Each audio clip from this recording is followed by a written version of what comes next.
Hey youth, don't wait for change. If you want the change, then be the change. Hey youth, don't you wait for change. If you want the change, then be the change.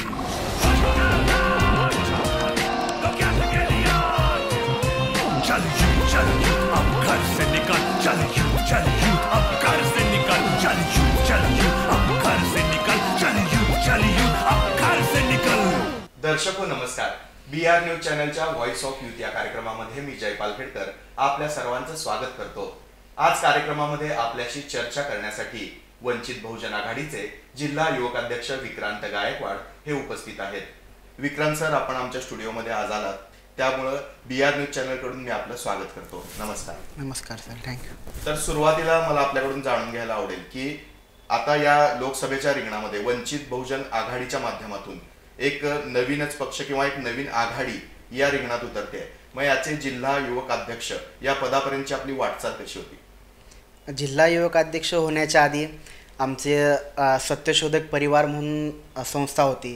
परत Facebook Ambedkarite movement या माध्यमातून आम्ही अनेक सामाजिक कार्य केलेले आहेत. एक वही एक पेन असे अनेक उपक्रम राबवले. त्यानंतर बाबासाहेबांची गाजलेली भाषणं हे पुस्तक वाचत असताना बाबासाहेबांचं एक वाक्य होतं त्यामध्ये की जातीयता नष्ट केल्याशिवाय आपण स्वातंत्र्याचा उपभोग घेण्यास लायक ठरणार नाही. ह्या वाक्याने माझ्या मनावर इतका प्रभाव केला की मी अनेक बघत होतो की मुलींचे इंटरकास्ट मॅरेजेस, त्यातून होणारी किलिंग, यामध्ये आपण काहीतरी केलं पाहिजे म्हणून आम्ही आमच्या सत्यशोधक परिवाराच्या वतीने इंटरकास्ट मॅरेजेस लावून दिले आणि आत्तापर्यंत 49 इंटरकास्ट मॅरेजेस आम्ही लावले. आणि मी स्वतः भारतीय बौद्ध महासभेचा कार्यकर्ता होतो आणि आहे, त्यामुळं आंबेडकर परिवाराशी जोडला गेलो. त्यानंतर मी आमच्या इथं मिलिंदनगर बुद्धविहार म्हणून आहे, त्याचा व्यवस्थापक म्हणून मी अजूनही काम पाहतोय. यानंतर की माझं MSW वालचंद कॉलेजमध्ये पूर्ण झालं. MSW केल्यानंतर जे सध्याचं राजकीय जे वातावरण आम्ही पाहत होतो की आपण पण ॲक्टिवली ह्याच्यामध्ये आपण उतरलं पाहिजे आणि ज्या गोष्टी घडत नाहीत त्या गोष्टी आपण तरुणांना घेऊन आपण घडवूया आणि जे पारंपरिक राजकारण चालू आहे यामध्ये आपण काहीतरी बदल घडवायला हवा म्हणून आम्ही सर्व तरुणांनी ठरवून विचार केला आणि आम्ही असं शोधत होतो की सर्वसमावेशक असं कोणता राजकीय पक्ष असेल, असं कोणतं नेतृत्व असेल की जे सर्व समूहाला सामावून घेतं आहे. आम्ही असं बरेचसा विचार केल्यानंतर फक्त आदरणीय बाळासाहेब आंबेडकर असे एकमेव चांगले आणि निष्कलंक व्यक्तिमत्व आम्हाला भेटले. त्यामुळे आम्ही वंचित बहुजन आघाडीत भारिप बहुजन महासंघात प्रवेश केला. महाराष्ट्राचे प्रदेशाध्यक्ष अशोकभाऊ सोनवणे यांच्या प्रमुख उपस्थितीमध्ये प्रवेश केला पक्षामध्ये आणि सक्रिय काम करत राहिलो.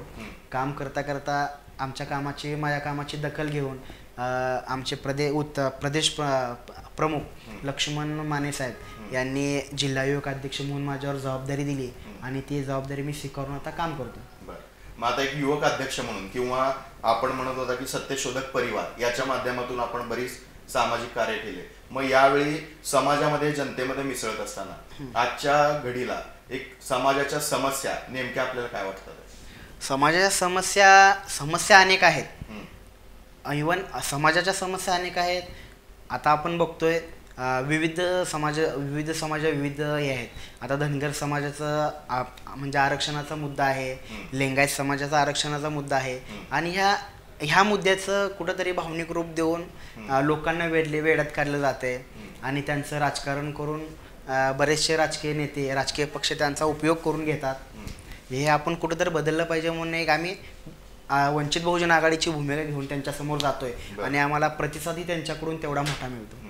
बऱ्याचदा असं होतं की एखाद्या सामाजिक कार्यात ज्यावेळी आपण उतरतो त्यावेळी अनेकदा त्याला एक घरातली पार्श्वभूमी असते. मग आपल्या घरामध्ये अशा प्रकारचं काही वातावरण होतं का? माझ्या घरामध्ये तसं काहीच वातावरण नव्हतं. मी 3रीला होतो. मला आठवतं की त्यावेळेस माझे वडील वारले आजारीने. वडील महानगरपालिकेमध्ये होते.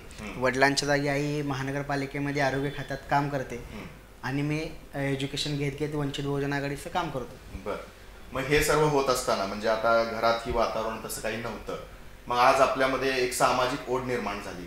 मग त्यासाठी एखादा क्षण असा काही आपल्या आयुष्यात घडला का की ज्या क्षणामुळे आपल्यात मतपरिवर्तन झालं आणि मग आपण सामाजिक कार्याकडे आलो? आमचा जो MSWचा ग्रुप आहे आम्ही असं नेहमी आपल्या इथं स्पॉट आहेत, तुम्हाला बऱ्यापैकी माहीत 7 रस्ता असेल, असं शिवाजी चौक, ह्या स्पॉटला आपण असं बरेचसे मुलं थांबलेले वगैरे बघतो. आम्ही असंच चर्चा करत असताना एक नियोजन करत असताना आम्ही बघत होतो की बाबा हे लहान मुलं जे ते काही पोत्रासारखा वेश करून पैसे वगैरे मागतात. मग यांचं एज्युकेशनवर आमची अशी चर्चा होती की आमचा MSWचा ग्रुप असल्यामुळं मग आमचं डोक्यामध्ये तेच की आपण काहीतरी केलं पाहिजे. मग MSWचा आमचा ग्रुप होता. आम्ही चर्चा करत होतो की बाबा ह्या मुलांसाठी आपण काहीतरी केलं पाहिजे. मग त्यांची आम्ही डिटेलिंग घेतली, त्याला पकडलं, त्याचं नाव विचारलं, त्याचा पत्ता घेतला आणि त्या विभागातल्या आमच्या कार्यकर्त्यांना फोन करून त्याचा पत्ता त्यांचा आयडेंटिफाय करायला त्यांचं ॲडमिशन वगैरे आम्ही करून दिलं. मग हे करत असताना लोकांकडून पण खूप चांगला प्रतिसाद मिळाला आणि आम्ही असं काम करत करत गेलो. बरं, आता हे झालं समाजकारण. आता थोडंसं आपण राजकारणाकडे बोलूया. वंचित बहुजन आघाडीच्या माध्यमातून लोकसभेच्या वेळी पहिल्यांदाच वंचित बहुजन आघाडी आता या रिंगणात उतरते किंवा निवडणूक लढवते. मग प्रथमच वेळ असल्यामुळं आता सोलापूरचा नेमका विचार केला तर या पार्श्वभूमीवर वंचित बहुजन आघाडीसाठी वातावरण कसं आहे आणि चित्र काय असेल? सोलापूरमध्ये वंचित बहुजन आघाडीचं वातावरण खूप छान आहे. आणि वंचित बहुजन आघाडीचं वातावरण काय हे सांगण्यापेक्षा ज्यावेळेस बाळासाहेबांनी उमेदवारी अर्ज भरताना जी लाखोची संख्येने सर्व समाज जो आला होता साहेबांच्या मागे, हे पाहूनच सगळ्यांचे धाबे आणले. ह्याच्या पलीकडे आणखीन काही मोठं होऊ शकत नाही. मग आता जी काही निवडणूक होईल मग प्रत्येक वेळी वेगवेगळे मुद्दे असतील, आश्वासन असतील, झालेली विकास कामं असतील, ह्या सर्वांचा लेखाजोखा मांडला जातो जनतेसमोर आणि मग जनता ठरवते की कुणाला मत द्यायचं किंवा आपला विकास पुढे कोण करेल हे भविष्य जनता ठरवते किंवा मतदार ठरवतील. मग अशा पद्धतीनं सोलापूरचा विचार केला तर आतापर्यंत म्हणजे 2014चा एक अपवाद वगळला तर सुशीलकुमार शिंदे साहेब हे खासदार होते. त्यानंतर आता विद्यमान खासदार शरद बनसोडे हे भाजपाचेच आहेत आणि आता यावेळी वंचित बहुजन आघाडीच्या माध्यमातून प्रकाशजी आंबेडकर हे पहिल्यांदाच जनतेसमोर एक उमेदवार म्हणून उभा राहतील. तर मग यावेळी नेमके विकासाचे मुद्दे किंवा या निवडणुकीचे मुद्दे काय असतील? आमचे निवडणुकीचे मुद्दे आम्ही आता लवकरच आमच्या जाहीरनाम्यातून जाहीर करणार आहे सोलापूरबाबतचे. पण बाळासाहेबांना म्हणजे निवडणूक काही नवीन नाही, फक्त सोलापूर शहर त्यांच्यासाठी नवीन असेल पण कार्यकर्ते त्यांच्यासाठी सोलापूरचे नवीन नाही. सोलापूरच्या सर्व कार्यकर्त्यांवर विश्वास ठेवून सोलापूरची जी स्ट्रॉंग फळी सोलापूरमध्ये निर्माण झाली, जो पंढरपूरला मेळावा झाला, धनगर समाजाने एवढा मोठा मान सन्मान देऊन साहेबांच्या उपस्थितीत मेळावा घडवून आणला आणि त्यांनी ही विनंती केली त्यांच्या शिष्टमंडळाने. आमचे MIMचे मित्र असतील, तौफिकभाई शेख आहे, समीउल्ला शेख साहेब आहेत, ह्या लोकांनी बाळासाहेबांना विनंती केली की साहेब तुम्ही सोलापूर लोकसभेतून उभे राहावं, आम्ही तुमच्यासाठी जीवपणा लावून काम करू. अनेक अशा लोकांनी, संस्था संघटनांनी बाळासाहेबांची भेट घेतली, साहेब तुम्ही सोलापूर लोकसभा लढवावी, आम्ही शिंदेंना आणि या पारंपरिक सगळ्या नेत्यांना वैतागलोय. मग त्यानंतर या सगळ्यांना बाळासाहेबांनी होकार देत सोलापूरमधून लोकसभा उमेदवारीचा अर्ज भरला. मग आपण म्हटल्याप्रमाणे एक या वंचित आघाडीमध्ये किंवा बाळासाहेबांनी काय केलं की जे दलित आणि वंचित घटक होते त्यांना नेतृत्व दिलं जात नव्हतं, ते देण्यासाठी आज ही लोकसभा लढवली आहे. मग असं असताना वंचित बहुजन आघाडीमध्ये केवळ वंचित आणि दलित घटक आहेत की सर्व धर्म समभाव किंवा समावेश आहे?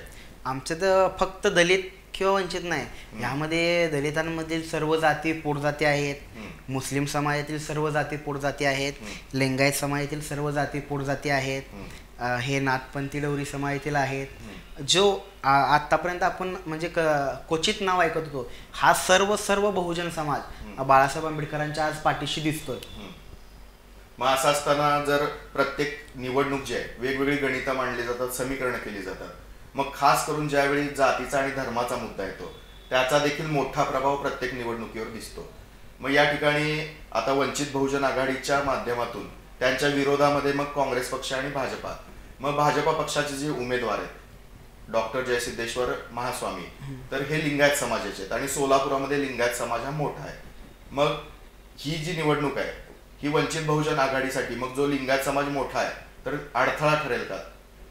नाही, आता सर्वात पहिला काँग्रेसबद्दल बोलायचं आहे तर शिंदे साहेबांचं मध्यंतरी एक स्टेटमेंट होतं की सदन झालेल्यांनी आरक्षण सोडावं. मग शिंदे साहेबांनी आरक्षित जागेवरून का निवडणूक लढवतात हा माझा प्रश्न आहे की सदन झालेल्यांनी आरक्षण सोडावं असं तुम्ही म्हणताय आणि तुम्हाला आरक्षित जागा का पाहिजे, आरक्षित जागेवर तुम्ही का उभारताय? तुम्ही ओपन जागेतून निवडणूक लढवावी, आरक्षित जागा एखाद्या चांगल्या नेत्याला, एखाद्या चांगल्या कार्यकर्त्याला ते सोडावे. आता तुम्ही बघताय की लोकसभेचे उमेदवार जवळजवळ आता माझं वय 26 आहे. जसं मला समजतं फक्त मी सुशीलकुमार शिंदेचं नाव ऐकतोय. आतापर्यंत काँग्रेस पक्षाला दुसरा कोणता कार्यकर्ता उमेदवार मिळाला नाही का? जेव्हा शिंदे साहेब नाही म्हणतात तेव्हा त्यांच्या मिसेसचं नाव येतं, उज्ज्वलाताई शिंदे थांबणार. जर ते नाही म्हणले तर प्रणिती शिंदेचं नाव येतं. हे आमदार की लोकसभा विधानसभा फक्त काँग्रेस पक्षाने यांच्या घरच्यांनाच दिले का, असा माझा प्रश्न आहे. इतर जे पक्षासाठी राहतात, आता येलगुरव साहेब होते, येलगुरव साहेब आधी आमदार होते, त्यांची जागा काढून प्रणिती शिंदेंना तिथं आमदारकीची जागा दिली. यांच्यावर खूप मोठा अन्याय झाला आहे. हा जो नाराज वर्ग आहे हा बाळासाहेबांना गुप्तपणे मतदान करेल असं मला वाटतंय.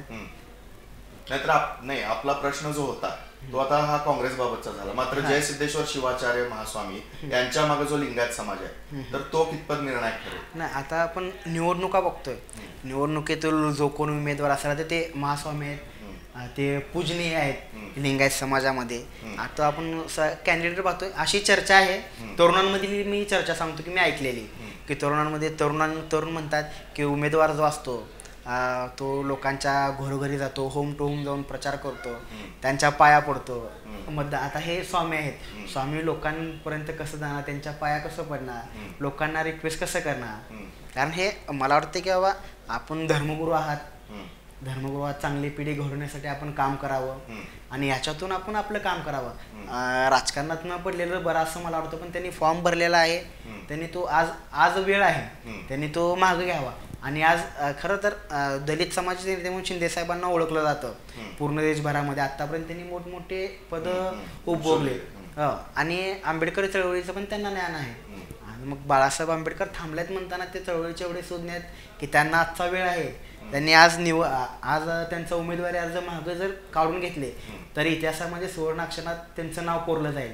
आणि जर त्यांनी बाळासाहेब आंबेडकरांच्या विरोधात जर उमेदवारी लढवली तर इतिहासात त्यांना काळ्या अक्षरात त्यांची नोंद होईल असं मला वाटतं. आता आपण जर एक दलित समाजाचा कौल घेतला तर माननीय प्रकाश आंबेडकर साहेब हे समाजप्रिय आहेत.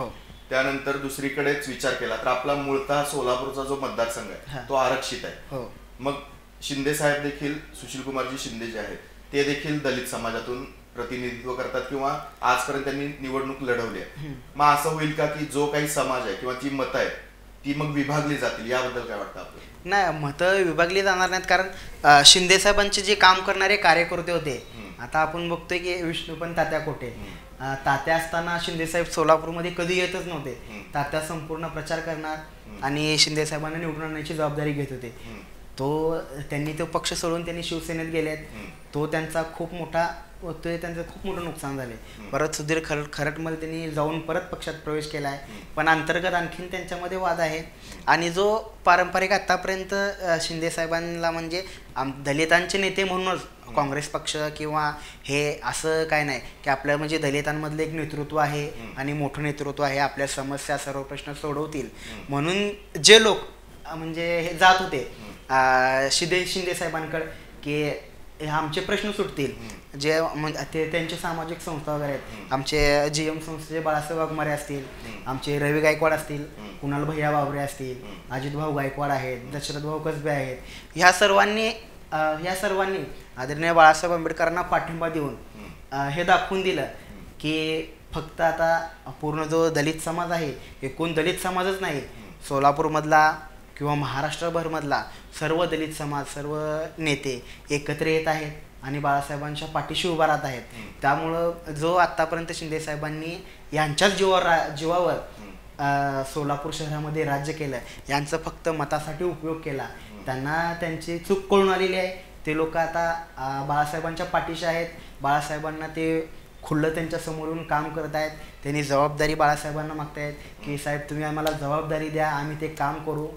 हे एवढं चांगलं वातावरण आहे. त्यामुळं शिंदे साहेबांचं आणि वंचित बहुजन आघाडीचं सामना होईल असं मला वाटत नाही. आमचा सामना फक्त BJPचा आणि वंचित बहुजन आघाडीचा होईल अशीच आमच्यामध्ये तर आहे. बरं, मग BJP बरोबर ज्यावेळी आपल्याला वाटतं की आपला सामना होणार आहे, मग त्यावेळी असं आहे की आता विद्यमान खासदार जे आहेत ते देखील भाजपाचे, त्यानंतर दुसरीकडे बघितलं की आपले जे 2 आमदार म्हणजे पालकमंत्री असतील की विजयकुमार देशमुख साहेब आणि दुसरे आपले सहकार मंत्री सुभाष देशमुख साहेब हे देखील बीजेपीचे.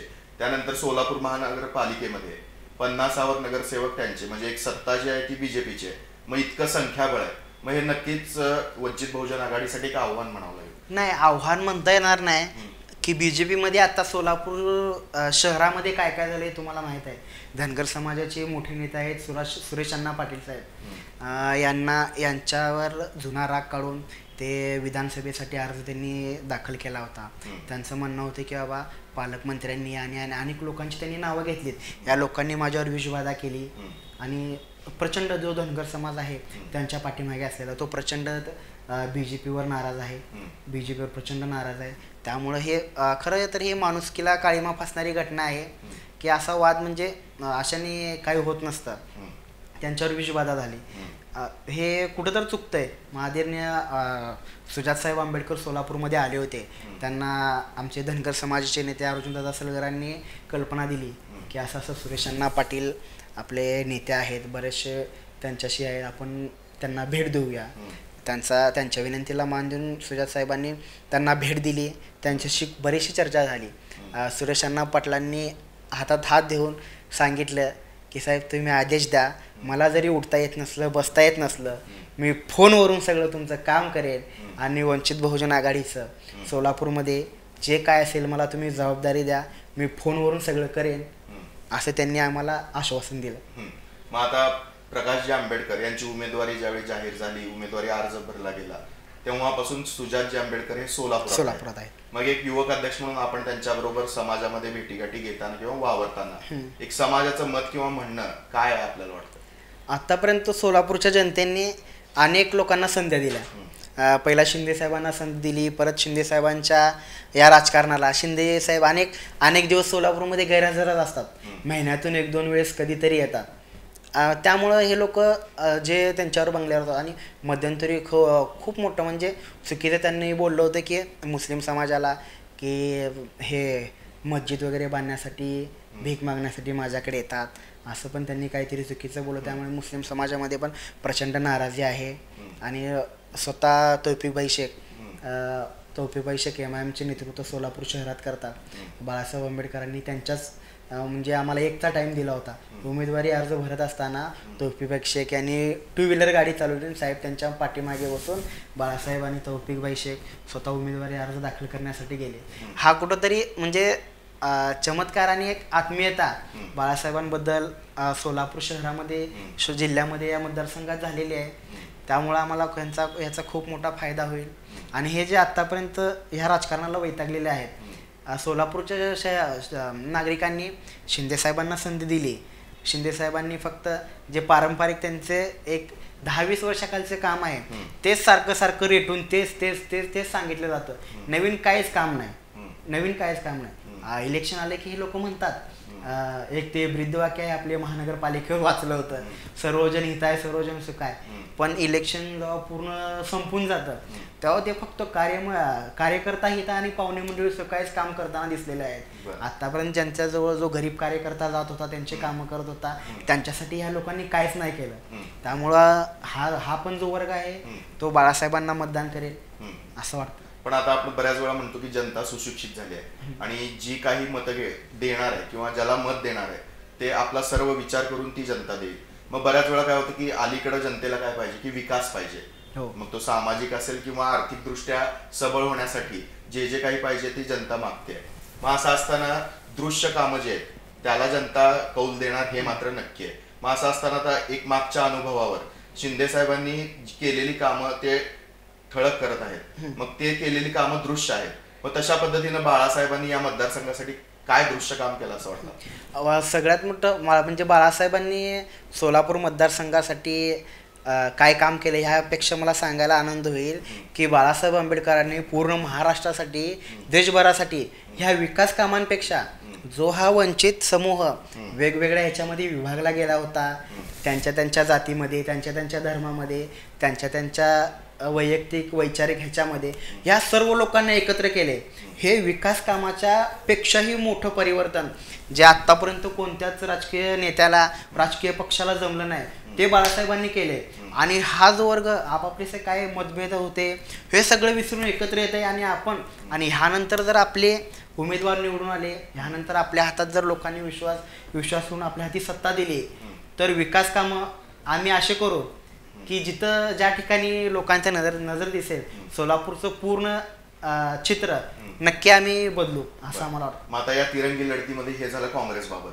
मात्र जो भाजप पक्ष आता पूर्णतः देशामध्ये सत्ता भाजपाची आहे. त्यानंतर जीएसटी असेल, नोटाबंदी असेल किंवा आता उचललेलं ऐतिहासिक सर्जिकल स्ट्राईकचं पाऊल असेल, तर ही सर्व एक ज्या घटना घडून गेल्या किंवा ह्या सर्व गोष्टींचा आता या लोकसभेसाठी उपयोग म्हणून एक प्रचार चालू आहे.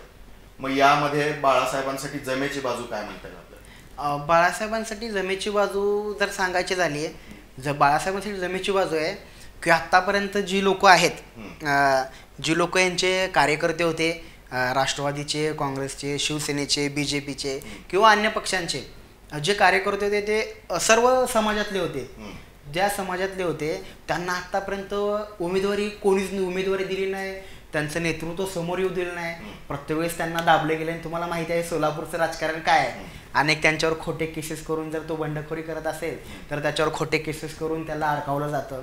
असं आत्तापर्यंत राजकारण होतं. मग बाळासाहेबांची जमेची बाजू हेच आहे की ह्या सर्व लोकांना आत्तापर्यंत ते नेतृत्व दिले नाही, उमेदवारी दिली नाही. आत्तापर्यंत महाराष्ट्रामध्ये आता सगळ्यांच्या याद्या जाहीर झाल्यात उमेदवाराच्या. की आमच्या वंचित बहुजन आघाडीचं वैशिष्ट्य काय आहे की बाळासाहेबांनी जातीनिहाय उमेदवारी जाहीर झाले. कोणत्याही राजकीय पक्षामध्ये खरं जर तुम्ही स्वतःला परिवर्तनवादी म्हणता किंवा स्वतःला सेक्युलर म्हणता तर तुम्ही जातीनिहाय आपल्या उमेदवाराची यादी जाहीर करावी की तुम्ही कोणत्या जातीतल्या लोकांना किती उमेदवारी दिली, आतापर्यंत या लोकांना नेतृत्व दिलं नाही, तुम्ही कोणाला नेतृत्व दिलं, आज तुम्ही यादी जाहीर करावी असं मला त्या लोकांना आव्हान असेल. की हे लोक म्हणतात की बाळासाहेबांवर प्रश्न मुद्दाम उचलतात की हे जातीचा उल्लेख का, उमेदवाराच्या नावापुढे जातीचा उल्लेख का. उमेदवाराच्या नावापुढे जातीचा उल्लेख जे बाळासाहेबांनी केलाय हे खूप कौतुकाची गोष्ट आहे. कारण आतापर्यंत तुम्ही जे बघत होतो उमेदवार तेच पारंपरिक त्यांच्या घरातले. जर एखादा माणूस नसेल तर त्याचा मुलगा नसेल त्याचा मुलगा नसेल त्याची बायको, त्याची आई, आतापर्यंत हेच होतं. पण यामध्ये ज्या लोकांना कशातच संधी नाही दिली, ह्यामध्ये जो गरीब वर्ग होता, जो नेतृत्व करण्याची क्षमता त्याच्यामध्ये, त्यांना शोधून बाळासाहेबांनी उमेदवारी दिली. हे आमच्यासाठी खूप मोठी जमेची बाजू आहे. मग आता बाबासाहेब आंबेडकर हे एक समाजरत्न आहेत, समाजप्रिय आहेत आणि सर्वच आंबेडकरवादी चळवळी असतील किंवा पक्ष असतील हे बाळासाहेबांच्या मागे आपण असं ज्यावेळी म्हणतो त्यावेळी दुसरीकडे असं ऐकायला मिळतं की बसपाने देखील या लोकसभेसाठी आपला उमेदवार जाहीर केलाय. त्याबद्दल काय म्हणायचं? बसपाने उमेदवारी जाहीर केला तो त्यांचा राजकीय पक्ष आहे, त्यांनी घेतले त्यांचा राजकीय निर्णय आहे. पण मला एक गोष्टीचा आनंद होतोय की आमच्या प्रभागाचे नगरसेवक मान्य आनंददादा चंदनशिवे साहेबांनी बसपा उमेदवारी दाखल करणार असं समजल्यावर लगेच त्यांनी त्यांचे जे प्रभारी आहेत त्यांना पत्र लिहिलं की जर आदरणीय बाळासाहेब आंबेडकरांच्या विरोधात किंवा बाळासाहेबांना नुकसान होईल अशा पद्धतीने जर तुम्ही उमेदवारी दिली तर मी माझ्या पक्षाचा, माझ्या नगरसेवक पदाचा मी राजीनामा देईन. आणि बहुजन समाज पार्टी म्हणलं तर पूर्ण सोलापूर शहराला ज्ञात आहे. पार्टी म्हणलं तर फक्त एकच चेहरा डोळ्यासमोर होतो, तो म्हणजे आनंददादा चंदनशिवे. आणि तो चेहरा बाळासाहेब आंबेडकरांना उघडपणे साथ देतोय, हाक देतोय, पाठिंबा देतोय. हे आमच्यासाठी खूप मोठी गोष्ट आहे. आणि बहुजन समाज पार्टी फक्त आनंद चंदनशिवे यांच्या नावानेच सोलापूर शहरामध्ये आहे. त्याच्यामुळे त्यांनी उमेदवारी दिल्याचा काहीही फायदा होणार नाही. जसं म्हणजे मुलांकडून मला ऐकण्यात आलं की उमेदवारी दिल्यानंतर समाजामध्ये प्रचंड नाराजी त्यांच्याबद्दल आहेत आणि ज्यांनी कोण तो उमेदवार आहे तो घरापासून जवळजवळ 3-4 दिवस झालं गडपच आहे असं ऐकण्यात आलं माझ्या. बरं, मग असं असताना आता वंचित बहुजन आघाडी या निवडणुकीच्या या लोकसभेच्या रिंगणात पहिल्यांदाच उतरले. आता काही दिवसामध्ये मतदार आपला हक्क बजावतील, त्यानंतर त्याचा जो असेल तो निर्णय होईल आणि सर्व काही चित्र आहे, जय कुणाचा, पराजय कुणाचा किंवा पराभव कुणाचा आणि कोण विजय होईल हे सर्व चित्र गुलदस्त्यात आहे. मग असं असताना वंचित बहुजन आघाडीसाठी ही निवडणूक, मग यामध्ये आव्हानं, अडथळे आणि जमेची बाजू आपल्याला काय वाटते? आमच्याकडले आव्हाने तर आमच्याकडे काहीच नाही, कारण आव्हाने जी आतापर्यंत बी जे पीने जे आव्हाने निर्माण केली होती की बाबा सर्वांना ज्ञात आहे की बी जे पी ही धर्मांध पार्टी म्हणूनच ओळखली जाते. म्हणजे त्यांचं राजकारणापेक्षा विकासापेक्षा धर्माकडे कल जास्त जातो. पण ह्यामध्ये आमच्याकडे तसं नाही. आम्ही धर्मापेक्षा पहिला माणसाला कसा न्याय मिळेल हे वंचित बहुजन आघाडीमध्ये आदरणीय बाळासाहेब आंबेडकर पाहतात आणि त्यांना योग्य न्याय मिळेल असंच आत्तापर्यंत जर त्यांचं पूर्ण काम आहे. मग आता आज या व्हॉइस ऑफ युथ या कार्यक्रमामध्ये आज आपण आमच्या स्टुडिओत आला, तर हा कार्यक्रम पाहणाऱ्या सर्व दर्शकांना आपण या लोकसभेच्या पार्श्वभूमीवर काय सांगाल? आज मी फक्त BR न्यूजच्या माध्यमातून एवढंच सांगू इच्छितो सर्व दर्शकांना की आजपर्यंत आपण सोलापूर जिल्ह्याचं, सोलापूर शहराचं राजकारण पाहिलेलं आहे, त्याच कुटुंबाभोवती, त्याच लोकांभोवती. पण ह्या लोकांनी जे सोलापूरच्या ह्याच्यावर राजकारण केलं हे आत्तापर्यंतचं सर्वात म्हणजे घाणेरडं राजकारण होतं, कुरघोडीचं राजकारण होतं. यामध्ये सोलापूरकरांनी शिंदे साहेबांना वैतागून शरद बनसोडेंना संधी दिली. शरद बनसोडेंनी काही विकासाचं काम केलं नाही. BJPला गेली 5 वर्ष स्मार्ट सिटी जाहीर झाल्यापासून एकही विकास काम सोलापूरमध्ये करता आलं नाही. फक्त एक 3 कोटीचा चौक केलेला आहे. त्या चौकाचा कोणत्याही नागरिकाला कसलाही फायदा नाही. तिथं बसूही दिलं जात नाही. 9 वाजले की तिथून पोलीस येऊन लोकांना उठवतात. यामध्ये फक्त जो BJPने जो विकास फक्त खोटाही केलेला आहे. याच्या भूलतापांना किंवा ह्या धर्मांध शक्तीला आपण कसल्याही प्रकारे बळी न पडता जो आदरणीय बाळासाहेब आंबेडकरांनी वंचित बहुजन आघाडीची सर्व समाजाची जी मूठ बांधलेली आहे ही मूठ अधिक भक्कम करावी. तर विक्रांतजी, आज आपण आमच्या कार्यक्रमात आलात आणि आमच्याशी चर्चा केली, त्याबद्दल BR न्यूजकडून आपले धन्यवाद. नमस्कार. नमस्कार, धन्यवाद. तर दर्शक हो, आजच्या व्हॉइस ऑफ युथ या कार्यक्रमामध्ये वंचित बहुजन आघाडीचे जिल्हा युवक अध्यक्ष विक्रांत गायकवाड हे आपल्या स्टुडिओमध्ये आले होते. तर पुन्हा भेटूया पुढच्या कार्यक्रमामध्ये. तोपर्यंत पाहत राहा BR न्यूज. तेव्हा आजच्या कार्यक्रमातून मी जयपाल खेडकर आपल्या सर्वांचा निरोप घेतो. नमस्कार.